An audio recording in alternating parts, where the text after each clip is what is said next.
So we're at 7 o'clock, so let's begin. This is the discussions with the dean, which is a very irregular thing that we do here, which means from time to time, as interesting books arrive on the scene, we have some discussions with the author and try to discern how what we've been reading and talking about may intersect with our lives of faith.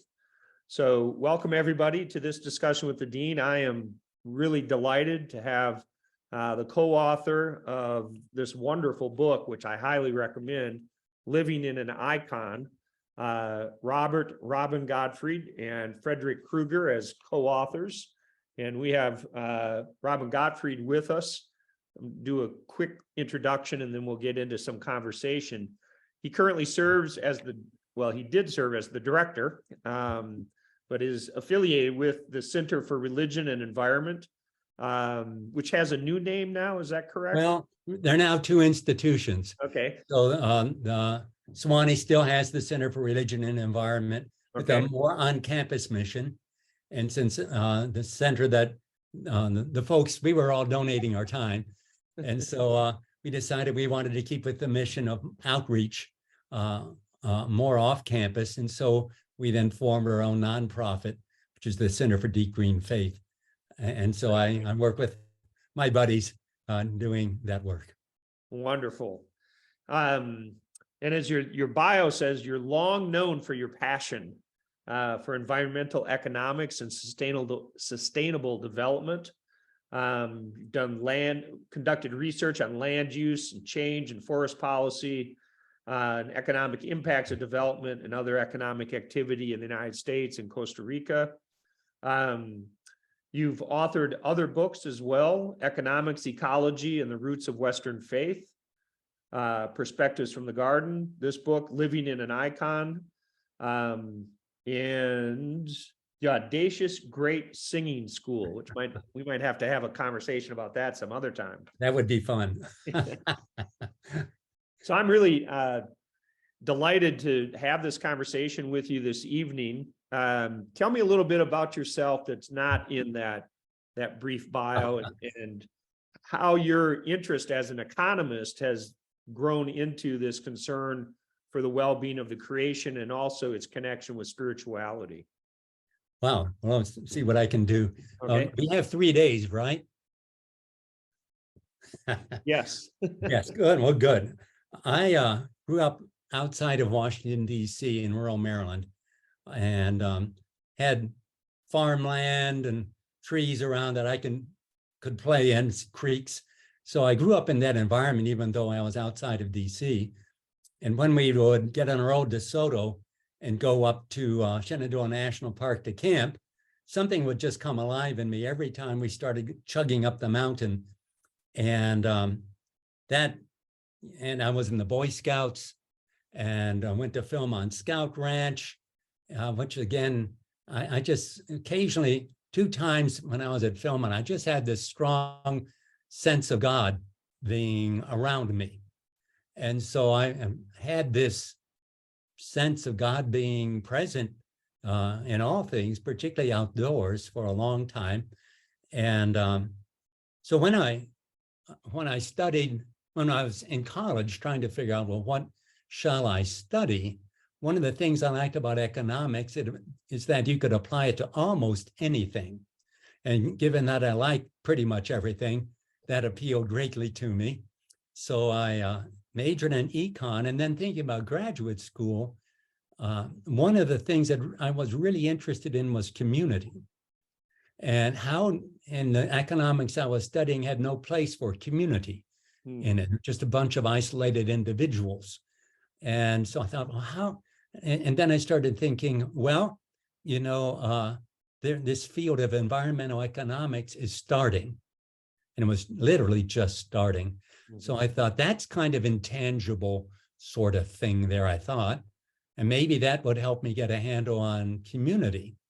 So when I was in graduate school, I read the 3 books that had been written on it. And when I came here, then I went to St. John's for 3.5 years. And we had a January term course there. And I was asked, was one of the religion professors, played trombone. I can't remember what his name is right now, but I played polka band music with him sometimes. And he had this course called Images of Man. This is pre-PC, Images of Man. And so he asked people from different disciplines to come and give a talk on what's their image of the human in that discipline. And I had never thought about that before. And so I thought, okay. And that started me thinking about how we view humans within the discipline. And I was kind of appalled the more I thought about it and the more I read, because it was so depauperate. It cut out most of what makes us human, and no community, no interpersonal relationships, no faith involved in it anywhere. So I started wondering, well, how does my faith intersect with my discipline? And started to raise all sorts of questions for me. Then fast forwarding, I came here to Swanee and asked what sort of course would I like to create. And I said, environmental economics. So I started that course here, and that got me thinking more and more and more. So then by 1995, I was really concerned about how do I handle my professional interest in the environment, my personal interest and my sense of somehow something is going on in creation that I would call spiritual. And what about my faith? And am I going to have to jettison one of those three? And I was really concerned. And I got a course reduction to study biblical environmental theology, which I did. And out of that came my first book. I was, relieved to find out that they actually fit together very well. But we need to do some serious rethinking and serious reflection. And so maybe our economics and our and some of our understandings, current understandings of our faith, need to be rethought. Mm-hmm. And so that's how I got involved in this kind of intersection. Well, one of the things that fascinates me here is that the economics is about the oikos, the household, and right. Creation is the household of God. That's right. Starts to have these spiritual connections right away. So this particular book, how did this one come about? That's a good question. Must have been around, I'm awful with dates. I have a hard time remembering dates, but it must have been somewhere around 92, early 90s. Fred Krueger was giving, I just got this mailing in at random in my mailbox, and it was about this opening the Book of Nature retreat at the local retreat center, DuBose Conference Center over in Mount Eagle. And Fred Krueger was going to be doing this thing, and I was free that weekend. So I thought, well, this sounds interesting. It's just down the road. I'll go 6 miles away. So I went and met Fred, and we just hit it off right off the bat. And it was an introduction into the traditional Christian practice of nature contemplation, and which I was not very familiar with, if at all. So I really liked it. And so I ended up becoming an Opening the Book of Nature facilitator. And these are weekend events, and joined this ad hoc group of other facilitators. And we would meet annually somewhere, usually camping, and go over our experiences and how might we do things better. And we were camping at the Cumberland Gap.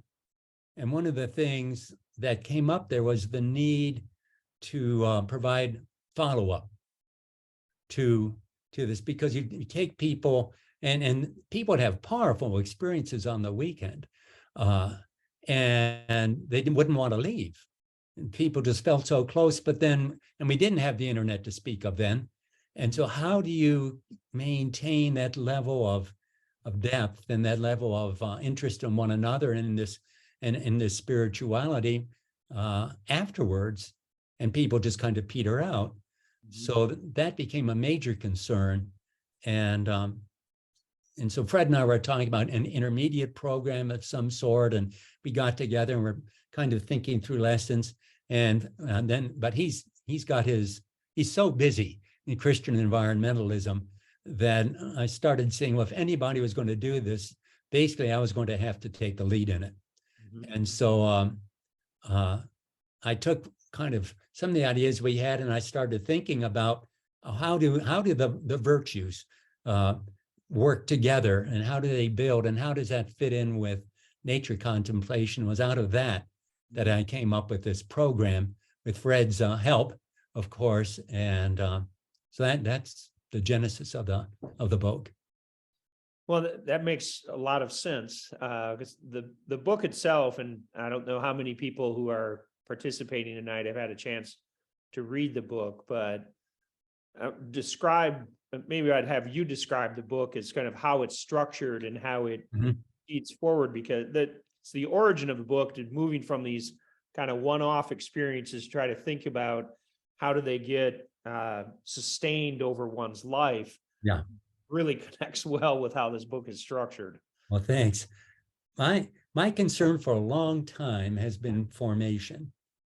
That how do we build people, both in their spiritual, their spiritual life, their life with God and with one another, and how does that also fit in with our understanding? And the two have to work. The two have to be in concert.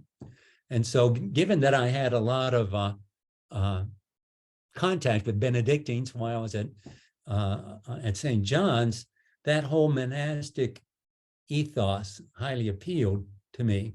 So traditionally, in Christian monasticism of the East and the West, there have been two main tacks that they would feel that Christian formation had to involve.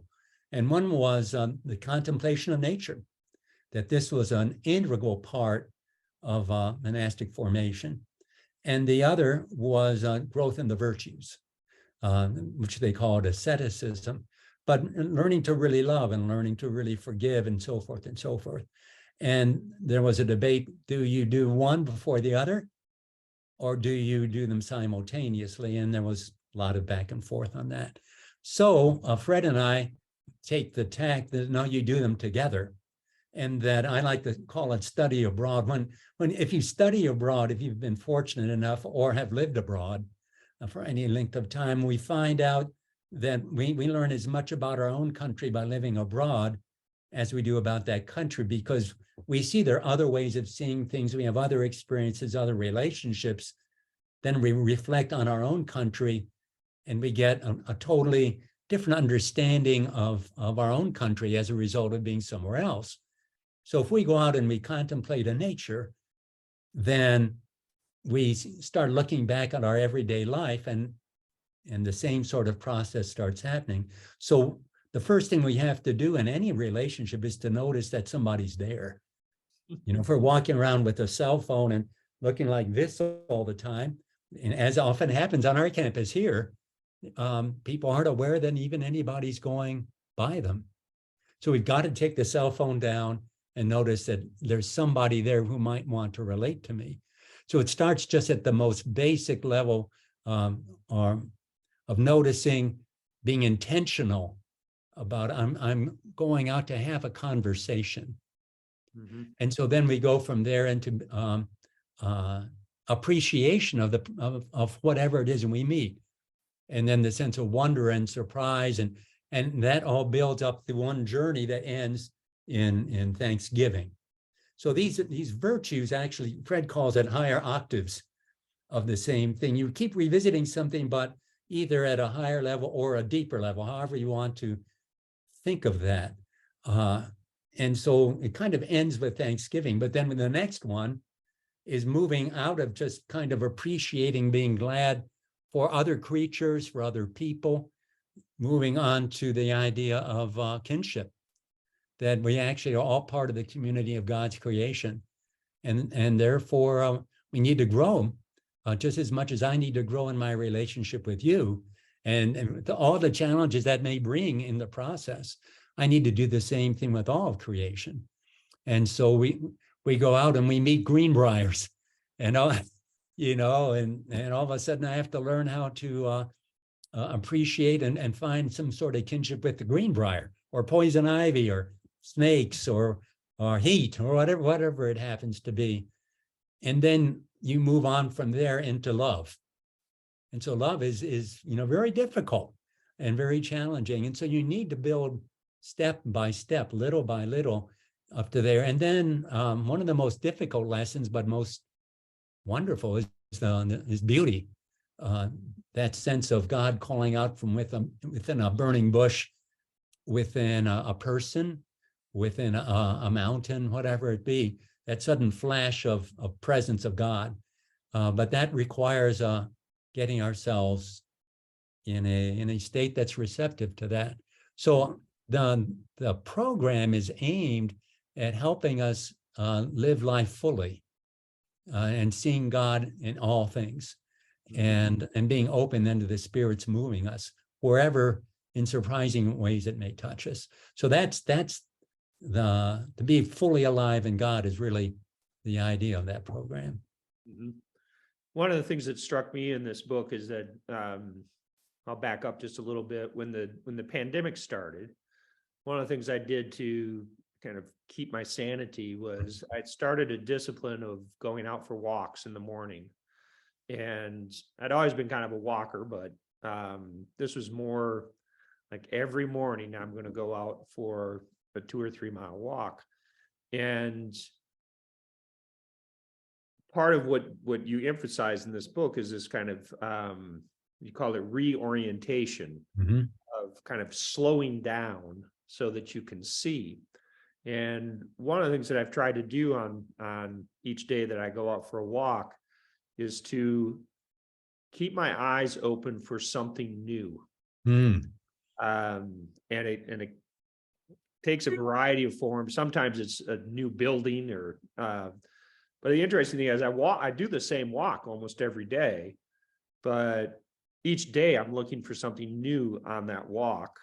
And this time of year, it's a lot of the changing colors and things like that. In the spring, it's the flowers emerging from the winter. But there's this beauty that presents itself once you start paying attention.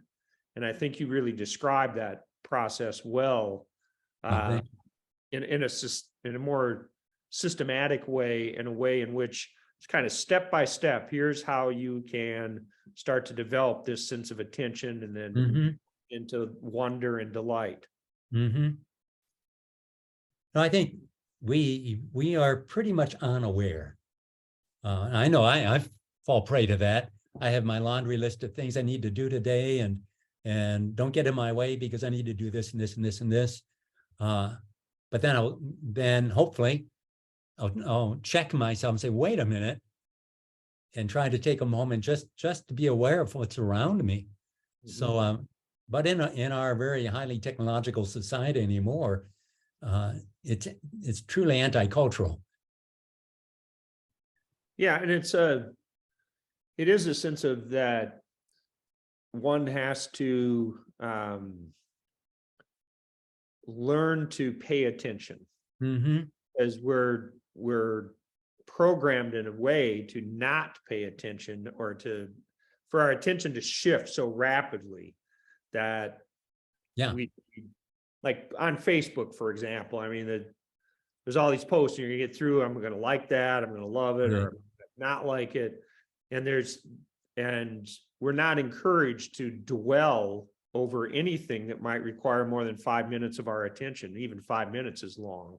That's right. So that whole chapter on reorientation, which is very much at the beginning of the book, just struck me as very practical, which is one of the nice things about the book. Here's how you do it. Page 7, become quiet and relax. Pray for the presence of Jesus Christ to fill you. Sit still and enjoy the blessings of the Lord. And that first one of just become quiet. Yeah. Well, I think Moses was quiet. And I pondered the burning bush a fair amount. And it says that he was walking along herding his father-in-law's sheep, and he noticed this bush was burning. But I've been told that in that part of the world that bushes are full of creosote. And with the high temperatures, it's not that unusual to see burning bushes.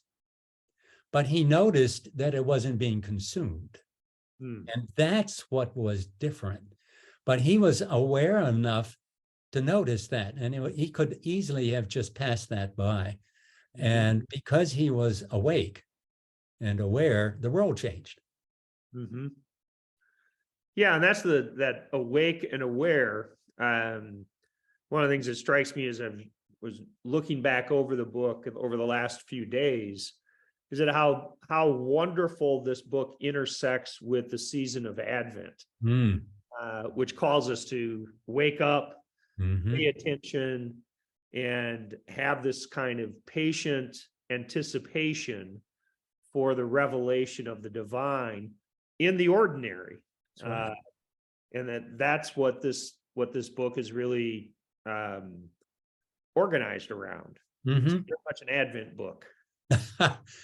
That's good point. I hadn't thought of it that way, but I think you're right. I like to think of it as looking for God peeking out at us. Yes. Yeah, and that it doesn't take a long journey.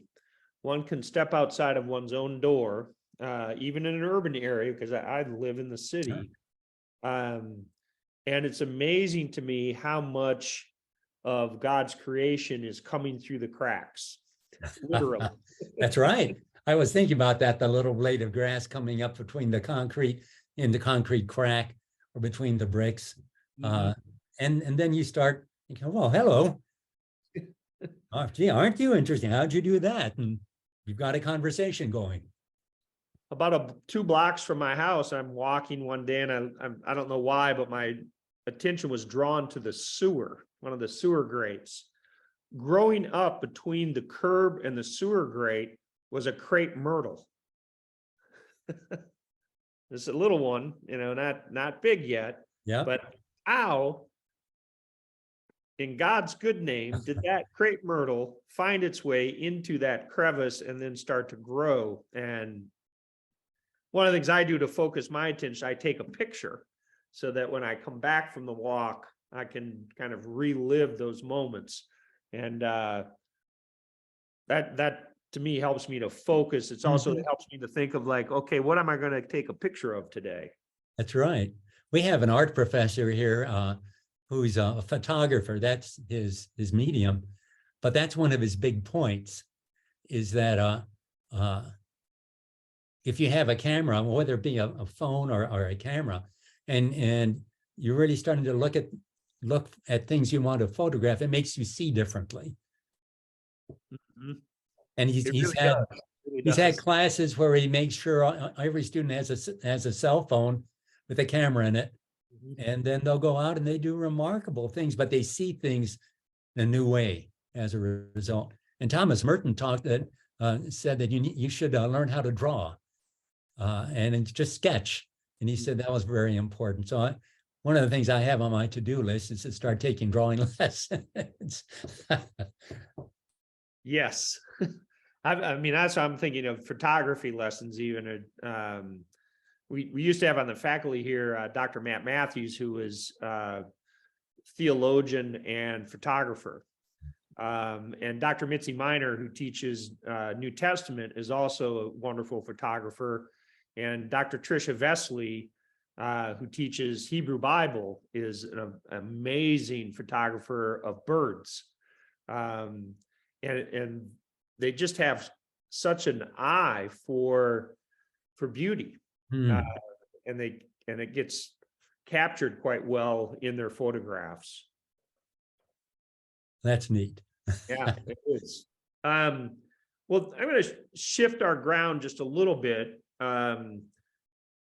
to ask you to reflect on, why do you think it is that so many Christians, and maybe Christianity kind of generally sometimes,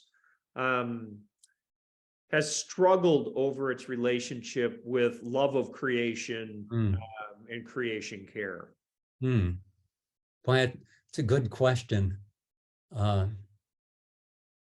Various thoughts, but I might just start with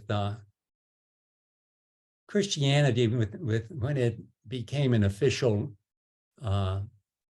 religion in the Roman Empire, took on a lot of the notion of hierarchy, a lot of the notion of power, kingship as being an absolute ruler.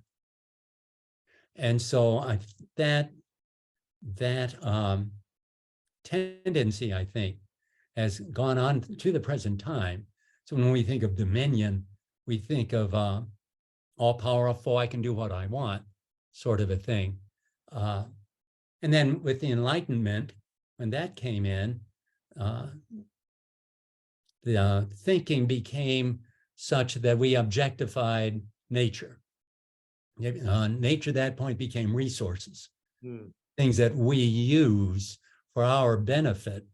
And they became objects and not subjects.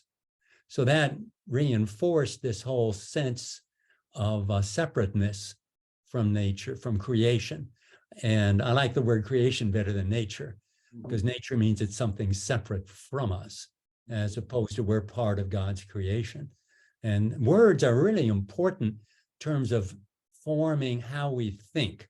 So I think a lot of our thinking with which we interpret the Bible and interpret our traditions have been affected by this long cultural history, not just within the church, but within Western society, so that we then have approached our faith and scripture with that lens. And our theology reflects it, and our interpretation reflects that lens. It's like in the 50s, we started discovering that the scripture had something to do with social justice. And now we can't imagine that it could be anything other than having a strong voice on social justice. Well, it's the same thing I think is starting to happen now. We're starting to realize, well, wait a minute, the Hebrews were rural people. You know, they grew their own food. They knew they depended upon the land. And when you start realizing, when you start looking at it with more of that sort of a lens, you start seeing things you never saw before. I think that's and then we have become an urban people, as we were chatting previously, and urban people feel, anthropologists will talk about this, that urban people don't know where their food comes from. They don't know where their power comes from, don't know where their water comes from. And obviously, it comes from a pipe in the wall, or if, I flip the switch and it comes from this light bulb. And that's our awareness. So we've become totally cut off from our roots, if you will. And it's, of course, become more and more so now with, here we are talking via screen. I can't even touch you, right? So although we've had, this brings us together, in some ways it also isolates us because we lose the tactile, the sensory perception. So I think we've become more and more alienated over time from God and from one another and from all of creation. You have two chapters that really address two things that you were just talking about, that sense of dominion, the chapter on humility, and that sense of isolation through screens, the digital age that we are in, comes in. It seems like you address that, or there's an intersection there with the chapter on embodiment. Yes. And which is a favorite theme of mine as a Christian ethicist. As I told my students, Christian ethics is all about what we do with our own body and the bodies of others. Right. Try to think of any ethical issue that is disembodied, and you won't come up with one. Ethics is about bodies, what we do with our bodies, what we do with the bodies of others around us, including the body of the creation. So embodiment's crucial, but say a little bit about, we can come back to embodiment, the humility, which is a virtue that runs through Christianity, yet it's in this tension with dominion understood as exploitation. Right. That's one of my favorite practices, is the practice of humility. And remembering that humility really, as we know, means accepting who I am, not denigrating myself, accepting my strengths and weaknesses and accepting those of others before God, and realizing that I am indeed just a speck of sand compared to Almighty God. And that gives me a sense of perspective with respect to others. So with dominion, when the Israelites asked to have a king, asked God to have a king, so you don't want a king. They'll do all these awful things to you. And they said, oh, that's all right. Everybody else has a king. We want a king too. So, well, I warned you. He said, but if you're going to have a king, then you ought to have a king that's constantly reading the Torah, and that marries no foreign wives, and doesn't have war horses. In other words, the king was to be a servant and was to be part of the people. It's come out of the community. No, don't bring somebody in from the outside. In other words, the king was to be part of the community and was not to engage in war, was not to engage in power, and was to always realize that they were under the rule of God. And so when we start talking about dominion, then we have the question of, well, how does God rule? Well, Jesus Christ is the perfect example of how God rules, as a servant, as someone who gave his life for the entire creation. And so that's the sort of, and Westermann will talk, for instance, about what does it mean to till and to keep? Well, and he says it means slavishly care for the creation. It's the way he would translate that. And another scholar will say that dominion means being masterly in your craft. So that in our care for creation, we master it. We have mastered the craft of working with creation. So when we start seeing that, we are suddenly no longer the king, but we're the servant, slavishly caring for our brothers and sisters, whether they be human or non-human. So we're looking for the good of the entire community. So dominion, properly, in my mind, properly understood, is really a model of servanthood and of caring, of compassion, and of humility. That's really wonderful. And it's there's a comment over in the chat section that I want to highlight because it connects exactly with what you were talking about. This is coming from some folks that work on a Catholic worker farm in northern Wisconsin, which is a wonderful place. I've been there once. They got about 200 acres, and they practice what they call sacramental agriculture. And as it's described in the chat, just briefly, we like to say the most important life forms are on any farm are the ones that are 3 feet under our feet. Yes. Yeah. Must become aware that the silent, invisible life forms run the show. It's truly a humbling moment to discover how insignificant humans are in the circle of life. And that's the humility, but it's also this proper sense of dominion. Yes, yes. Well, that's wonderful. I like to describe human beings as walking ecosystems, because we really are a community of organisms, and it's the bacteria in our gut that in many ways call the shots. And if it weren't for them, we'd be in real trouble. Yes, yes. When that gets out of balance, we're big trouble. Big trouble. There's a question out there that this is interesting, because I don't know Karl Barth that well, but Karl Barth objects to seeing God in nature.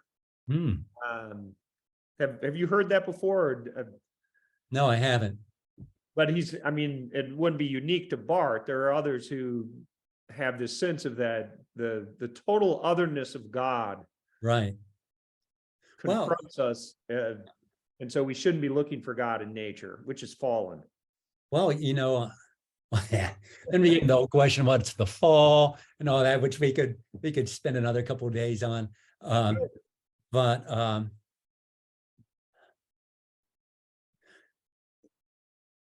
yes, the Father is transcendent, and mystic spiritualities that stress the transcendence of God. You go into the darkness, the unspeakable words.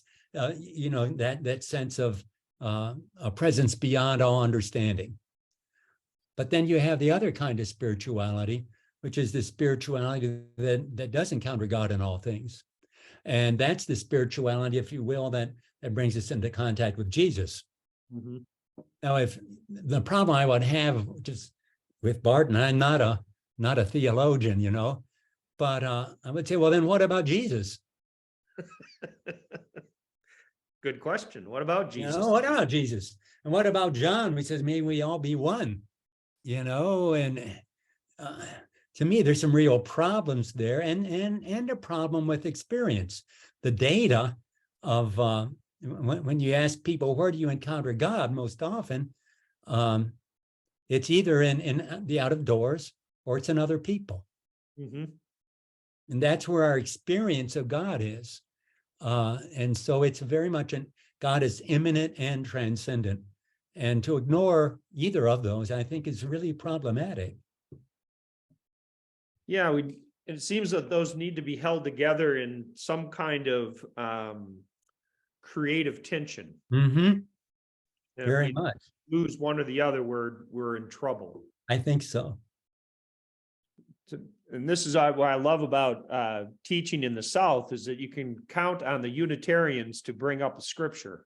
One of the persons in the chat said, St. Paul said, God is that in which we live and move and have our being. Mm-hmm.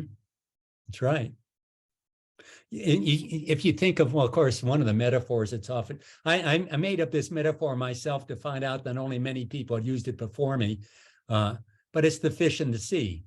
Mm-hmm. And the fish is looking for water and wants to experience water and doesn't know where water is, but it's all around the fish and inside the fish.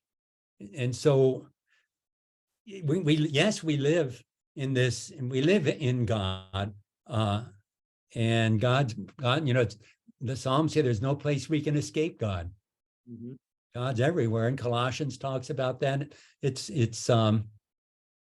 So God is the matrix within which we live, is the way I tend to look at it. The matrix is not God. I mean, the matrix, how can I put it? Creation is not God, but all creation, God infuses all of creation. God is within everything. Mm-hmm. So there's that difference between pantheism and a biblical view that God is present in all things. Mm-hmm. Yeah, and the big theological term for that is panentheism. Yes, that's right. Yeah. So that little N is important. Yes, it is. It is. One of the things that a lot of the folks who are listening in tonight and participating are people who are pastors and/or they're preparing to become pastors. And so I'm wondering if you have some words of advice or counsel for pastors or other Christian leaders, how they can encourage people in their communities to enter into these kinds of practices and to get engaged with care of creation. I think one important thing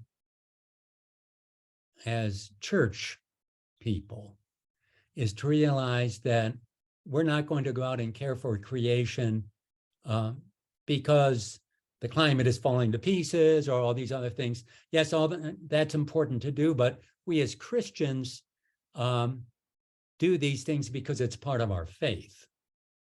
And so one of the questions is, how do we save creation? Well, creation can save us just as much as we can save creation. We need creation to grow in our own faith. And otherwise, it's kind of like saying, I can be a Christian without loving people. Mm-hmm. Well, no, you can't. Nor can we, nor does love ever have a boundary. So if we can say, I can love I can love God without loving creation, now we've limited God's love, and that's not what God is about. So I think we're being called to stretch as an important part of our faith.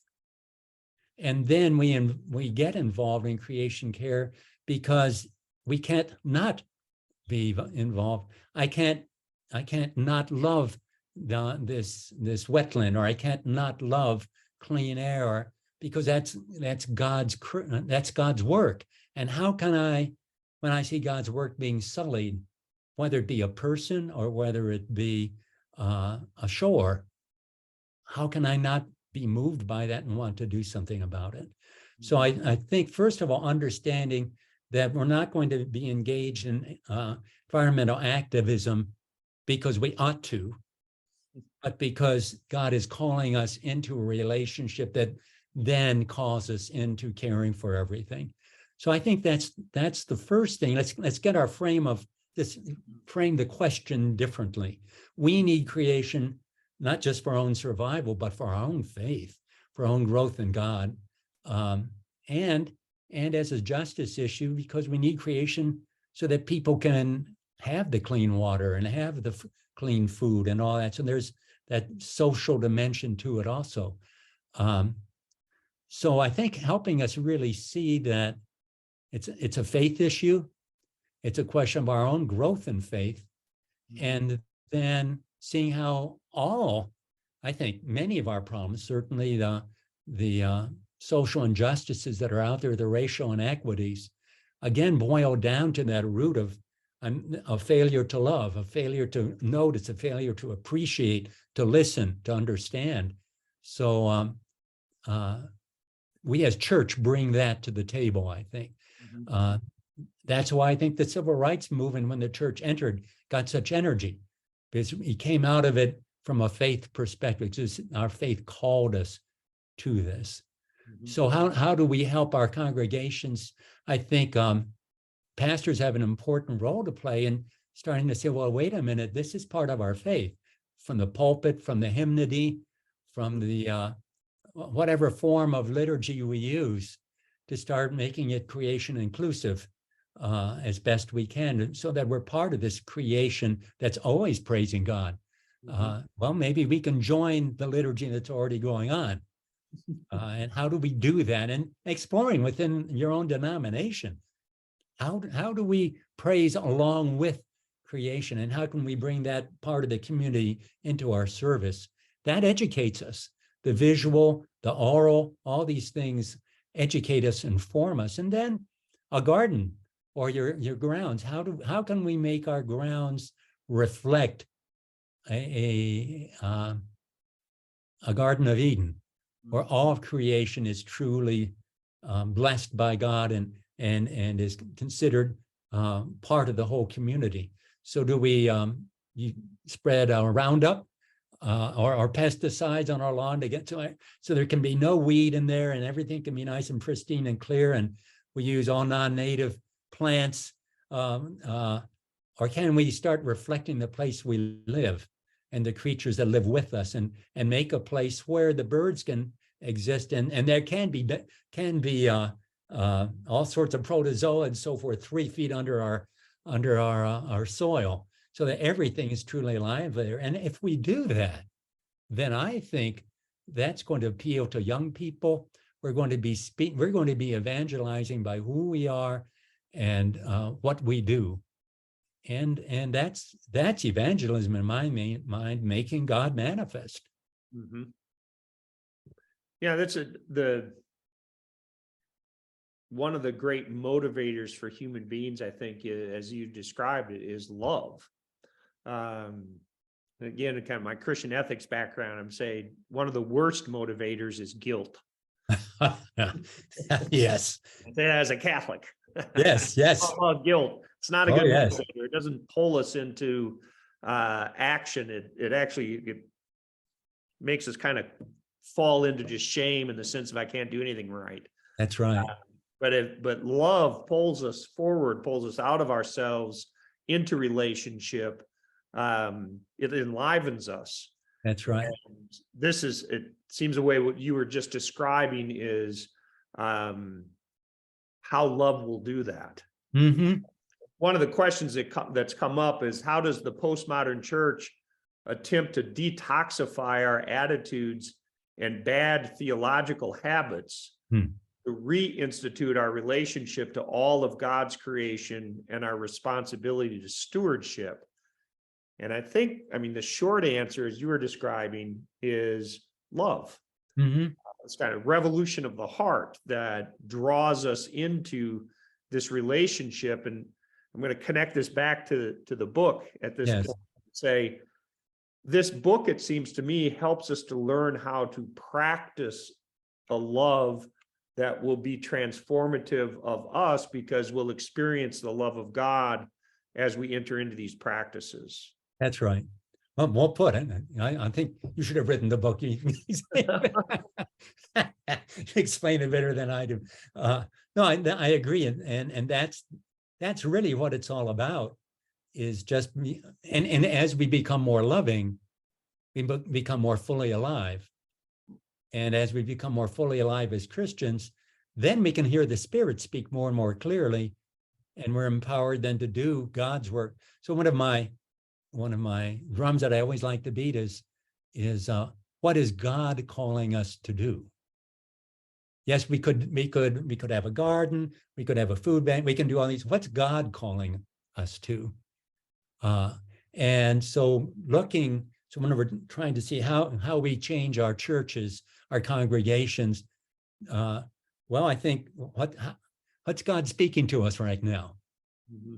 And how can I form my people in spirituality, and how can I form my people in thinking, and the environment that we create will also then reinforce the thinking and the experience. But speaking as one who was formed in the parachurch, that's really where I got my own spiritual formation in prayer groups that were not in the parish. And up there at St. John's, it was a lot of that. And we need to help people really learn how to get in touch with God. And to me, this is my feeble attempt to provide an off-the-shelf program so that people can grow themselves, and whether it be in a group or individually. Mm-hmm. Well, I think that's what the practicality of this book is. One of the things that's really appealing to me is that it provides a pathway into experiencing the love of God, into experiencing God's love. And it seems to me that that's, if we're to be enlivened into care for creation, it's got to come out of the experience of God's love that we get, or that's offered to us in the creation, in God's creation. That's right. And there's another aspect to love too. I used to take students to Costa Rica for a semester-long program in sustainable development, and we spent all our time out in the field. We went to Guanacaste National Park, which is a very dry, kind of Mediterranean park. And we were talking to their environmental educators. And we were at a wetland, and they were talking right at the shore. And they said, well, we used to go out, and they have a lot of problem with arson, people from the outside coming in and burning and causing also poaching. And so they were trying to reach the kids, the school children outside the boundary of the park, and they'd bring them in. They talk to them about recycling and trash and why you shouldn't burn and all this sort of stuff. And then the idea being they'd go home and teach their parents. Well, didn't do so much, but then they started thinking, well, this just isn't working. So they canned that whole thing, and they started doing field biology with the children. They brought them down. They had them catch little fish in the creek. They dug in the dirt, and the children were so excited.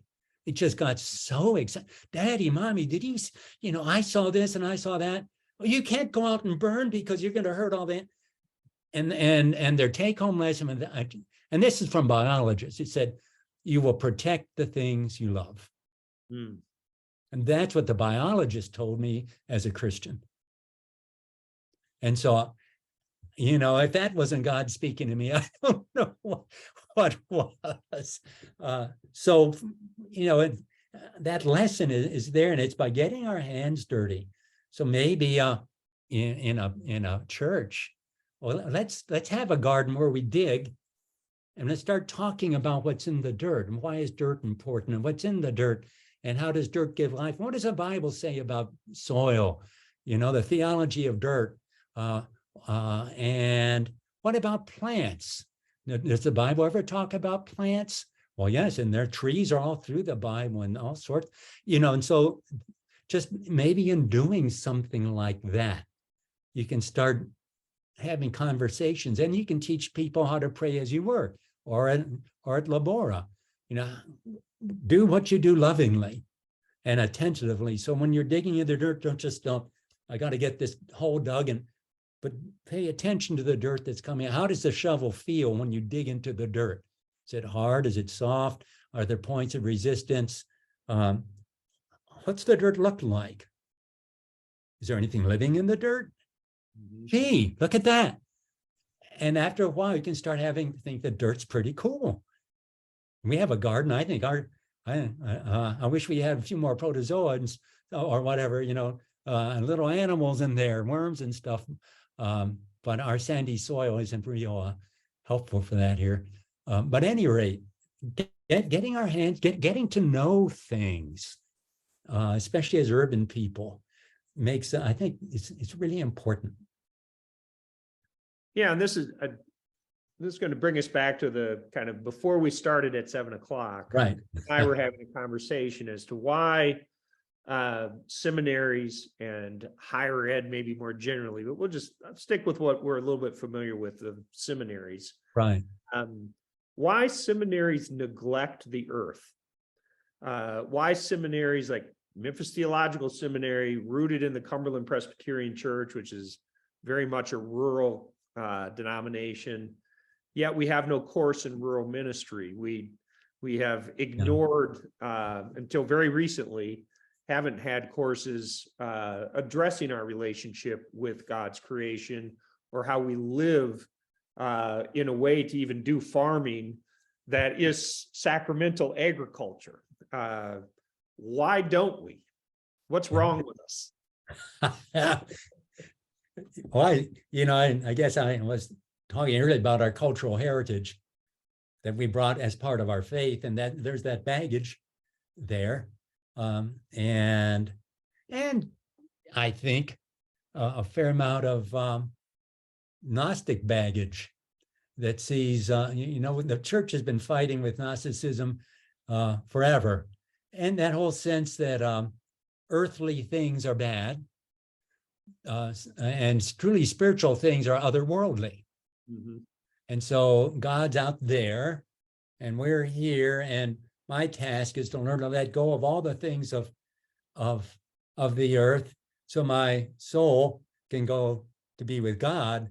And it's so I think we're fighting a lot of that. And then there's the whole urban bias. The more we live in cities, the more out of touch we get. And we in seminaries are not, we're part of our culture. And so we have become urban biased. Mm-hmm. And that's as we were talking earlier, that faculties at seminaries tend to come from urban areas, not have connections with rural areas, don't have that lived experience. Right. And then there's that larger cultural bias which is tied into sometimes faculty biases, which is that rural areas are not interesting, they're not important. Right. They're rednecks, they're backward people, and they're not the kind of sophisticated folks that we pretend that we are. So, and that's that we have some work to do. I think and if seminaries are preparing people for leadership in the church and in the broader community, we have to get our own home together in order to start forming people so that they'll have that love relationship with God's creation. Yes. And that's why I'm gonna plug this book at this point and say this is really an excellent book in terms of that kind of practical formation in the love of God in God's creation. I mean, it near and dear to me is virtue ethics, in the sense of how do you become a follower of Jesus? Well, it's like how you become anything, which is you have to practice. It doesn't just happen by thinking about it or wishing it would be so. You have to enter into it in a daily practice. And that might reflect some monastic sensibilities as well. But that's a strength, a real strength of this book, is that it's down to earth. Mm-hmm. It says, try this, go try this for 40 minutes or in a half hour. Right. And reflect upon it in your journal. Yes. And then practice. Maybe we spent 40 minutes in a field or in a vacant lot or wherever, but then take what we learned in the vacant lot or in the field and then practice that during the week. Mm-hmm. So that it's an ongoing daily emphasis. And I think that's, like you said so well, we have to practice it. Mm-hmm. And I wonder, thinking about seminaries again, maybe we need to, first of all, really make sure that all our people know how to pray, or can we help them really foster this? Because we're so academic, it's all this stuff. But if God's going to really lead us, we have to learn how to listen and to be obedient. And then I think as urban academics, there is a lot of hubris. And so again, that gets us back to humility, taking a look at ourselves, asking, where are our biases? Where have we shut people off? Where have we shut creation off? And what that might mean, and how do we get our hands dirty? How do we get to know some rural people and talk to them and start to understand them? How do we get to know a wetland? And what does that mean? And why is it important? And gee, could this be some place that could really feed me in many ways?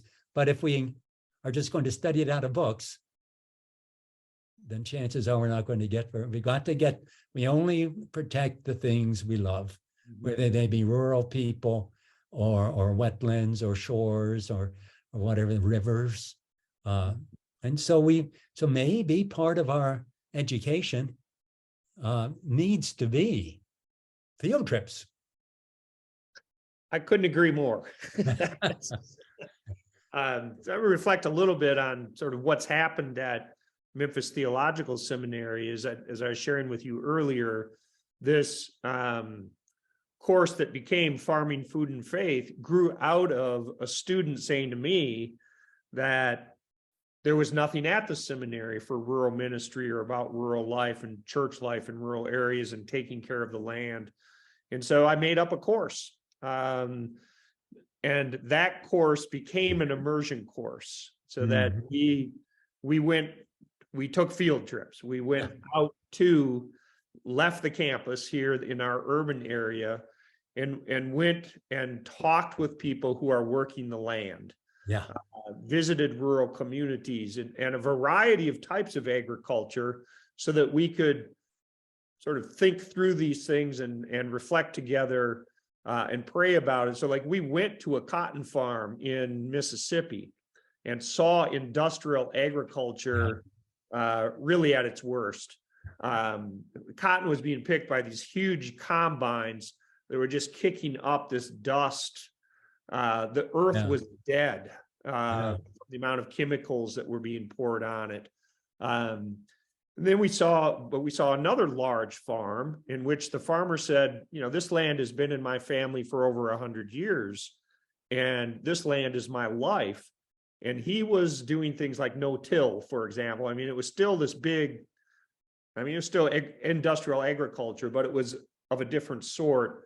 Right. And then we went to some smaller farms that were they weren't organic yet, but they were trying to move in that direction because they had to detoxify the land over years to become organic. And it was very interesting, the smaller scale, the more human scale, and the closer relationship to the land, but also, and this was a real kicker for all of us to mull over, it was harder work. Mm-hmm. But out of that has come, now the DMIN program in land, food, and faith formation that is really asking students at the doctoral level who have been in ministry or been in these practices, how can they deepen their practice of care for the land, care for people, and developing ways to produce, distribute, and consume food that is good, not just for humans, but for the whole creation. Yes. Yes. So there are courses that are now developing at the master's level as well, that we're hoping there's a green team on the campus that is working on these things to develop courses, but also to get the seminary itself in its own daily practices to reflect a care for creation. I just think that's marvelous. Just marvelous. That's great. It's a good program, but one of the things that I've been wrestling with is how do we ground that in our spiritual lives? But it's not something that is simply out of a sense of obligation. That's okay for starting, but what's going to be sustainable is how do we continue to act out of love? Yes, it would be interesting to see if on campus there would be people who would have the time and interest. You do need some time, but to do this sort of program, because it's, you can do it over the course of a year. In our program, every 2 weeks, we do a new lesson, a new practice. And you could take breaks for when it's really too cold in the winter or whatever. But to see how that could be worked into the fabric of a community life, so that you're all going through it together, and then you have that reinforcement as a community, and it's a statement as a community. I just think that would be really fascinating to see how that could be done, because looking around, I just think this is something that could, whether it be this book or some other program, but that could be such a powerful way of forming people and empowering them, so when they get out, they have those spiritual tools to use, and they can be listening and noticing and engaging then out of that position, as opposed to just a head understanding. And you need both, but wouldn't that be exciting? Well, I think it would be, and it's perfectly consistent with our mission as a seminary. So our big three values here, it's in our mission statement, are scholarship, piety, and justice. And scholarship is the head knowledge, the critical thinking, the critical analysis, the doing the hard work of digging into the theological and biblical foundations in ways that raise difficult questions. But the piety part is like this kind of book, of this practice of the relationship with this loving practice of relationship with God and each other and the whole of God's creation. And the justice part is then how do we live that out in our lives so that we do, as you had mentioned earlier, that we all flourish. The Jesus in John 10:10, I've come that they may have life and have it to the full. How do we do that in our lives? It's those three have to work together in order to do Christian life, in order to do Christian ministry. And the wonderful thing is that clearly in this book, there's the scholarship, the diving into the biblical and theological resources of the Christian life, but it's aimed towards this deep formation in relationship with God, so that Right. we are living well in relationship with God, each other, and God's creation. Right. When people ask, well, how are we going to save the earth? Mhm. My answer is that, well, we're not going to save the earth. Somebody else came to do that already.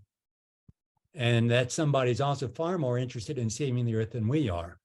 Mhm. But what we have to do is join God, join Jesus in what is at his heart, in the depth of his heart, that all of creation might flourish, that shalom might be present on the earth, that the kingdom of God would truly be there. Mhm. And so we've got to then do what God would have us do, as opposed to what we think ought to be done. And those are really different things. Right, right. We're doing something really wonderful right now is we've gone overtime, which I love. Yeah. And there's some really good questions that have come up. And one of them I want to highlight as a challenge to the seminary and to the community beyond the seminary is this: how do local pastors in small rural congregations afford the DMIN program in land, food, and faith formation? And I'm not going to ask you to solve that problem. Yeah.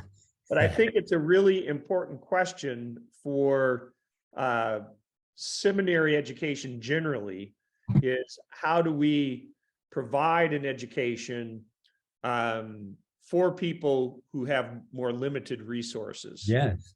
Excuse me a moment. My battery's going on. I need to turn on Okay, go I ahead. need to turn the power on here. Yes. There we go. I think the computer will be happy now. Okay, great. What a wonderful question. It is a good question, and it's asked by somebody I know who serves in a rural congregation. And I think it's an important challenge for us too. It's how do we share the love and kind of the passion that's developed here in a way that would help us to continue to develop this kind of approach in these programs. So that's a challenge for our president and our Office of Development. And for the dean. Well, I want to respect your time and the time of those who have been participating. I think this has been I've enjoyed this conversation. Good. I hope those who have been listening in have been enjoying it as well. I've loved seeing the chat jump up. I have to put in a plug for some friends of mine for that Catholic worker farm up in northern Wisconsin is the Anatoth community. And I would encourage people who are listening is that you don't have to just go to seminary to learn these things. You can go to communities who are doing the work already. And you can learn a tremendous amount from those folks. And I have to say, we have a person in our land, food, and faith formation program who, in fact, he didn't have, the usual academic background, but he came in because he had that kind of experience. So we keep that out there as well. But so thank you, Robin. Thank you, participants. And hopefully the kind of discussion and the energy that's been created here will continue to encourage people to develop their own resources as they go through. I'm going to hold up the book and put in the plug for the book. And I'm doing this not because I make any money off of this, but because I think this is it's short, you can tell. It's very readable, and it's a very helpful resource for this spirituality of creation. Go ahead. And another quick plug, but there's a facilitator's manual that's even shorter, so that if you did have a group going, there's backup for the facilitator that I think is very helpful. So that is available also. Great. Thank you so much. Well, good night, everybody. It was wonderful being in discussion. And this whole discussion, the whole evening will be available on the MTS website in about a week, I believe. Nathan will be making sure that happens. And when that happens, Rob and I will make sure you get that link. Thank you. Great. Thanks, everybody. Thank you, everybody. Take care. Good night. Good night.